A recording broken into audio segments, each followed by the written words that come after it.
इस वीडियो में हम आप लोगों को 5 ऐसी फसलों के बारे में बताने वाले हैं जिनको आप जनवरी, फरवरी, मार्च के बीच में लगा करके अच्छा पैसा कमा सकते हैं। पर ध्यान रखें, यह जो पांचों फसलें हैं यह छोटे किसान लगाएंगे तो ज़्यादा प्रॉफिट कमाएंगे और अगर बड़े किसान लगाएंगे तो ज़्यादा प्रॉफिट कमाने की संभावनाएं कम हो जाती है। इसका कारण ये होता है कि जो छोटे किसान होते हैं यह ज़्यादातर अपने ही या अपनी फैमिली के साथ अपने खेतों में काम करते हैं, तो जिसकी वजह से जो उनका प्रोडक्शन होता है, जो काम होता है, यह कम खर्चे में हो जाता है, तो ज़्यादा उनको प्रॉफिट होती है। वहीं पर बड़े किसान ज़्यादातर लेबर से काम करवाते हैं, तो ऐसे में वह फसलें जिनमें ज़्यादा लेबर लगते हैं अगर बड़े किसान लगाते हैं तो जो उनकी लागत आती है यह ज़्यादा आ जाती है। तो इसी वजह से हम इस वीडियो को छांट करके सिर्फ छोटे किसानों के लिए बनाए हुए हैं, क्योंकि छोटे किसानों को चाहिए क्या कि भाई हम खुद खेतों में अपने काम कर लेंगे और इसके साथ साथ हम ऐसी फसल लगाना चाहते हैं जो हमको 30 से 40 दिन में प्रोडक्शन देना शुरू कर दे, क्योंकि छोटे किसानों के पास ज़्यादा बैलेंस नहीं होता है। और इसके साथ साथ एक चीज़ और चाहिए होती है छोटे किसानों को कि अगर वो हमें प्रोडक्शन देना स्टार्ट कर दे रही है तो वह हमें रोज़ बेचने को मिले। तो ऐसे में उनके पास जल्दी जल्दी पैसा पर डे के हिसाब से आना लगता है, तो उनको ज़्यादा सहूलियत होती है। तो इसी वजह से जो ये 5 फसलें हम बताने वाले हैं यह छोटे किसानों को ध्यान में रख करके बताने वाले हैं। तो चलिए हम आप लोगों को बताते हैं कि वह 5 फसलें कौन सी हैं। सबसे पहले हम आपको बताते हैं भिंडी की खेती के बारे में। जो भिंडी की खेती होती है इसे आप लोग जनवरी, फरवरी, मार्च तक लगा सकते हैं। भारत में बहुत सारी विविधताएं पाई जाती हैं, अलग अलग क्षेत्रों पे अलग अलग समय में लगाई जाती हैं। लेकिन जो भिंडी की खेती होती है इसे आप जायद के मौसम में कर सकते हैं, मतलब जब ठंडी समाप्त होती है और गर्मी की शुरुआत होती है। इसके साथ साथ जो भिंडी की खेती होती है आप लोग बरसात में भी कर सकते हैं।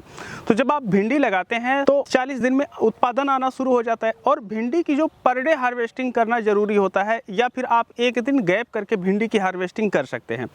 अब जब भिंडी की हार्वेस्टिंग की जाती है, तुड़ाई की जाती है, तो ऐसे में एक चीज़ देखने को मिलता है कि भिंडी का प्रति किलो जो तुड़ाई का खर्चा आता है यह लगभग अलग अलग क्षेत्रों में देखा जाए तो 3 रुपया से लेकर के 5 रुपया, 7 रुपया प्रति किलो तक आ जाता है। अब यहीं पर बड़ा अगर किसान लगाएगा तो वो पर डे उस फील्ड में काम नहीं कर पाएगा, या करेगा भी तो लेबर से कराएगा और ज़्यादा उसका खर्चा आ जाएगा। तो इसी वजह से हम बोले कि छोटे किसानों के लिए बेस्ट है। और जो भिंडी है आपके सभी अनुमानों पर परफेक्ट निकलती है, 40 दिन में प्रोडक्शन देना शुरू कर देती है। पर डे आप मंडी लेकर के जा सकते हैं और लंबे समय तक का प्रोडक्शन इसका आता रहता है। और अगर आप लोग चाहें तो कलम करके इसे जा करके बरसात में भी प्रोडक्शन ले सकते हैं। तो हमारी जो सबसे पहली फसल थी ये थी भिंडी। अगर आप लोग भिंडी की खेती करना चाहते हैं तो जो भिंडी का 1 एकड़ में सीड लगता है वह लगभग 2.5 किलो से लेकर के 3 किलो के आसपास 1 एकड़ में बीज लगते हैं। और अगर हम बात करें इसकी लागत की तो 30,000 रुपये से लेकर के 50,000 रुपये प्रति एकड़ आप लोगों की लागत आती है। अब हमारी दूसरी फसल है खीरा की खेती। जो खीरा की खेती होती है, जब किसान इसे लगाते हैं तो 30 दिन में, 35 दिन में, 40 दिन में अलग अलग वैरायटियां होती हैं, प्रोडक्शन देना शुरू कर देती हैं। अब जब खीरे का प्रोडक्शन आना शुरू हो जाता है तो आप 1 दिन के अंतराल पे उनकी हार्वेस्टिंग कर सकते हैं और मार्केट में ले जा करके पर डे के हिसाब से बेच करके पैसे कमा सकते हैं। जो खीरे की खेती होती है इसे बड़े किसान भी कर सकते हैं। अब यहाँ पर कारण ये है कि मेन वही चीज़ हार्वेस्टिंग का। जो खीरा होता है यह जब तुड़ाई की जाती है तो एक व्यक्ति बहुत सारा खीरा तुड़ाई कर सकता है। तो 1 किलो जो तुड़ाई का इसका खर्चा आता है यह 25 पैसे या 50 पैसे आता है ज़्यादा से ज़्यादा, और मार्केट ले जाने के लिए भी काफ़ी ज़्यादा आसान होता है, टिकाऊ भी होता है। तो बड़े किसान भी इसको कर सकते हैं, लेकिन छोटे किसान अगर करें तो इन्हें कम दिन में प्रोडक्शन, रेगुलर प्रोडक्शन और तुड़ाई में काफ़ी ज़्यादा आसानी होती है। अगर आप लोग खीरे की खेती करना चाहते हैं तो ऐसे में 200 ग्राम बीज इसका लगता है 1 एकड़ में, और तकरीबन इसकी अगर हम लागत की बात करें तो अगर परंपरागत विधि से करते हैं तो 30,000 रुपये के आसपास 1 एकड़ का खर्चा आता है। और वहीं पर अगर आप लोग एडवांस मेथड में जाते हैं तो आपके पास लगभग 50,000 रुपये की लागत देखने को मिलती है। और ओवरऑल जो खीरा है अगर आप लोग फरवरी में लगा दे रहे हैं तो रमज़ान का महीना है, तो काफ़ी किसान भाई रमज़ान में लेकर के आने की प्लानिंग कर रहे हैं, तो इसके बाद खीरे का रेट अचानक नहीं गिरने की संभावना है और एक सामान्य रेट बना रहेगा। तो ऐसे में आप खीरे की खेती का चुनाव कर सकते हैं। अब हमारी जो तीसरी फसल है वो है करेले की खेती। जो करेले की खेती होती है इसे छोटे किसान भी कर सकते हैं, बड़े किसान भी कर सकते हैं। वही मानकों पर यह खरा उतरता है छोटे किसानों के लिए कि हार्वेस्टिंग इसकी आसान होती है, क्योंकि यह वजनदार फसल होती है और इसके साथ साथ इसकी देख रेख भी काफ़ी आसान होती है। लगभग आपको 35 से 45 दिन में प्रोडक्शन देना शुरू कर देता है। आप इसे अगर गर्मियों में लगाना चाहें तो मचान नहीं भी बनाएंगे तो चलेगा, कोई दिक्कत नहीं है। नाली बनाइए लगभग 8 से 10 फीट की दूरी पे और नालियों के बीच में आप लोग इसकी बुआई कर सकते हैं। और जो आपका करेला होता है इसमें ज़्यादा कीटनाशक और फंगिसाइड का प्रयोग नहीं करना पड़ता है, सिर्फ फर्टिलाइज़र दीजिए और खरपतवार नियंत्रण आप लोग बना के रखिए और भरपूर नमी गर्मियों में बना करके रखें तो आप लोग बड़े ही आसानी से जो करेले की खेती होती है इसे कर सकते हैं। अगर आप लोग करेले की खेती करने जा रहे हैं तो ऐसे में जो इसकी बीज 1 एकड़ में लगती है यह 600 ग्राम से लेकर के 700 ग्राम तक बीज लगती है। परंपरागत विधि से करते हैं तो ऐसे में तकरीबन आपकी 30,000 रुपये के आसपास लागत आती है। और वहीं पर अगर आप लोग ड्रिप मल्चिंग वगैरह मेथड से करते हैं तो ऐसे में जो आपकी लागत है यह 50,000 रुपये के आसपास पहुंच जाती है। तो करेले की खेती आप छोटे हैं या बड़े सभी लोग कर सकते हैं। और करेले की जो मांग होती है यह मार्केट में ज़्यादातर समय देखा गया है कि ठीक ठाक बनी रहती है। लेकिन हाँ, अगर आप ऐसे क्षेत्र से हैं जहां सिर्फ हर किसान करेला ही उगा रहा है तो मैं कहूँगा कि वहां पर आप करेले के साथ मत जाइए, किसी दूसरी फसल के साथ जाना चाहिए। अब हमारी जो चौथी फसल है वो है लौकी की खेती। अब जो लौकी की खेती होती है, देखिए आज के समय में लौकी की काफ़ी अच्छी वैरायटी मार्केट में आ चुकी हैं जो कि आपको कम समय में प्रोडक्शन देना शुरू कर देती हैं। लौकी को लेकर के कई लोग ये अंधविश्वास मार्केट में फैलाए हुए हैं कि इसमें सुई लगाई जाती है और लोगों को लगता है कि जो टेक्नोलॉजी का डेवलपमेंट हो रहा है ना वो इलेक्ट्रॉनिक में हो रहा है और मोटर व्हीकल में हो रहा है, सब जगह हो रहा है। पर खेती में उनको लगता है कि भाई जैसे पहले खेती होती थी आज भी उसी तरीके से होती है।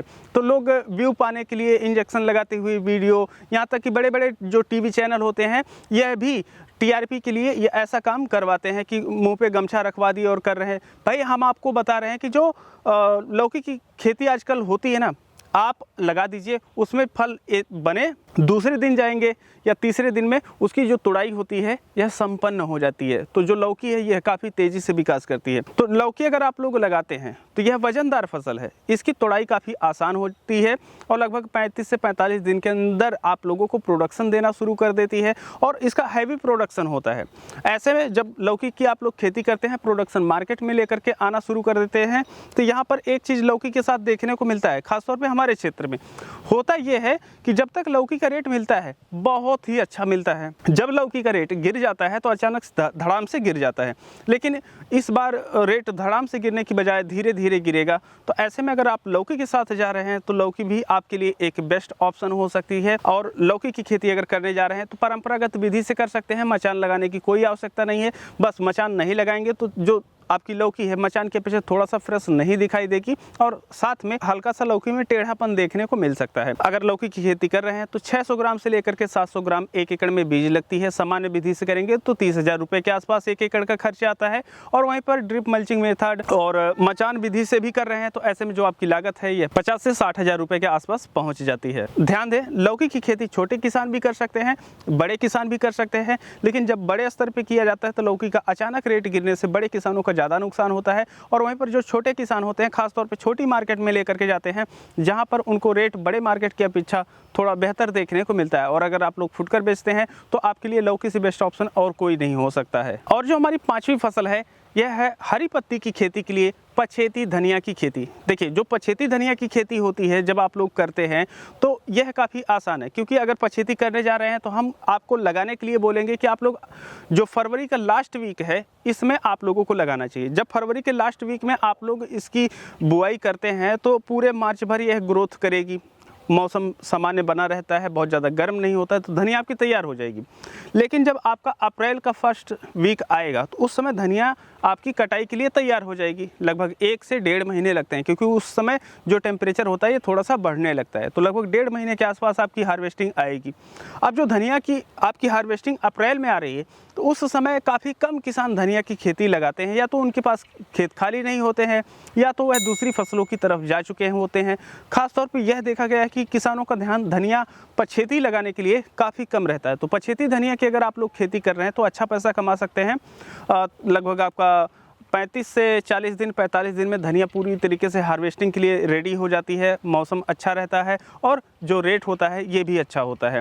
तो ये छोटे किसानों के लिए तो बेस्ट है, लेकिन अगर बड़े किसान हैं, रिस्क लेना चाहते हैं तो ले सकते हैं। इसके साथ प्रॉब्लम ये है कि इसकी हार्वेस्टिंग भाई भिंडी की अपेक्षा तो आसान होती है, लेकिन थोड़ा सा खर्चा इसमें देखने को मिलता है, क्योंकि आप धनिया की कटाई करते हैं, फिर उसे बांधते हैं, धुलते हैं, फिर मार्केट में लेकर के जाते हैं, तो थोड़ा सा जो लेबर चार्ज होता है यह धनिया पे एक्स्ट्रा देखने को मिलता है। तो जो छोटे किसान हैं उनके पास थोड़ा सा बैकअप है, तो धनिया के साथ हल्की सी रिस्क ले करके अच्छा प्रॉफिट कमाने का मौका उनके पास है। अगर धनिया की 1 एकड़ आप लोग खेती करते हैं तो जो इसका बीज लगता है यह 8 किलो प्रति एकड़ से लेकर के लगभग 12 किलो प्रति एकड़ तक लगता है। लेकिन ध्यान रखें कि कई बार जब मैं करने जाता हूँ तो हम लोग लगभग 15 से 16 किलो धनिया लगाते हैं, क्योंकि अगर जमाव नहीं हुआ, जैसे बहुत पछेती अगर हम लोग जाएं मार्च में, अप्रैल में, तो धनिया का जो बीज होता है ये इसका परसेंटेज बढ़ा दिया जाता है। लेकिन मान के चलिए अगर हमें फरवरी लास्ट वीक में बुआई करनी है तो हम लोग एक ट्रिक अपनाते हैं धनिया की खेती के लिए। क्या करते हैं कि पहले जब धनिया का बीज तैयार कर रहे होते हैं तो उसे हल्का रगड़ देते हैं, 2 भागों में टूट जाती है, फिर उसे भिगो देते हैं, भिगो देने के पश्चात 1 दिन रख देते हैं, राख में हल्का सा मिक्स कर देते हैं, रखना ठंडे स्थानों पर है, और उसके बाद हम बुआई करने के लिए जाते हैं। अच्छा, बुआई करने के लिए अगर आप लोग जा रहे हैं, ध्यान रखें जब आप लोग बुआई करने जा रहे हैं तो उस समय जो ताज़ी धनिया होती है इसको फिर 2 टुकड़े में आप लोग मिक्स कर दीजिए और उसी बीज के साथ 4 किलो मिला दीजिए पर एकड़ पीछे। तो जो आपका धनिया का बीज 12 केजी था अब वो 16 केजी हो जाएगा। अब उसे बुआई कर दीजिए। अब इससे फायदा क्या मिलता है कि जब आप किए तो जो धनिया भिगो करके बुआई किए थे वो जल्दी जर्मिनेट हो जाएगी, और जो आपकी धनिया ताज़ा पीस करके डाले हैं वो बाद में थोड़ा सा जर्मिनेट होगी। तो पहली वाली धनिया का हार्वेस्टिंग हो जाएगी, फिर दूसरी वाली धनिया धीरे धीरे हार्वेस्ट होती रहेगी। ऐसे में हार्वेस्टिंग टाइम थोड़ा सा लंबा तो होता है, लेकिन पर एकड़ प्रोडक्शन आप लोगों को ज़्यादा देखने को मिल जाता है। तो ये थी धनिया की खेती। धनिया की खेती में जो बीज की मात्रा है हम आपको बता ही दिए दोनों मेथड से। अगर आप लोग ट्रिक यूज करते हैं तो कितना लग जाएगा। अब इसकी जो लागत आती है यह आपकी लगभग 15,000 आती है, लेकिन पछेती धनिया है तो मान के चलिए लगभग आप लोगों को तकरीबन 15 से 20,000 रुपये के आसपास इसकी लागत देखने को मिलेगी। बेस्ट ऑप्शन है। इसके साथ छोटे किसान, बड़े किसान दोनों लोग रिस्क उठा सकते हैं, और जैसे जैसे तापमान बढ़ता जाएगा धनिया का जो रेट होता है यह भी बढ़ता जाता है। तो ये थी 5 ऐसी फसलें जिनको छोटे किसान लगा सकते हैं। हम हमेशा से कहते हैं हर फसल हर किसान के लिए नहीं होती है। अगर आप लोग गलत फसल लगा देते हैं तो ऐसे में आपके साथ प्रॉब्लम हो सकती है। कारण ये है, अब हम उदाहरण ले रहे हैं, भिंडी आप बड़े किसान होकर के लगा दिए, पर डे हार्वेस्टिंग का चार्ज ज़्यादा आ रहा है, भिंडी का रेट गिर गया, तो ऐसे में आपके पास से काफ़ी पैसा खर्च हो जाएगा और आपके हाथ में कुछ नहीं आएगा। लेकिन वहीं पर एक छोटा किसान है तो खुद हार्वेस्ट करके मंडी में लेकर के जाएगा, तो ऐसे में उसे जो मिलेगा वो प्रॉफिट के रूप में उसका हो जाता है, क्योंकि जो मजदूरी या सामान्यतः कोई किसान जोड़ता नहीं है तो वो प्रॉफिट में छोटे किसान होते हैं। ये था उदाहरण के साथ हम सब चीजें समझाए हैं। अपने लिए बेस्ट फसल का सिलेक्शन कीजिए और उसको लगाइए और प्रॉफिट उठाइए। अगर इन सब के बीच हाई क्वालिटी के आप चाहते हैं तो दिए गए नंबर पे कॉल या व्हाट्सएप करके संपर्क करके ऑल ओवर इंडिया घर बैठे मंगा सकते हैं और लगा करके अच्छा प्रॉफिट कमा सकते हैं। हम मिलते हैं आप लोगों से एक नई वीडियो में, तब तक के लिए चलते हैं। जय जवान जय किसान।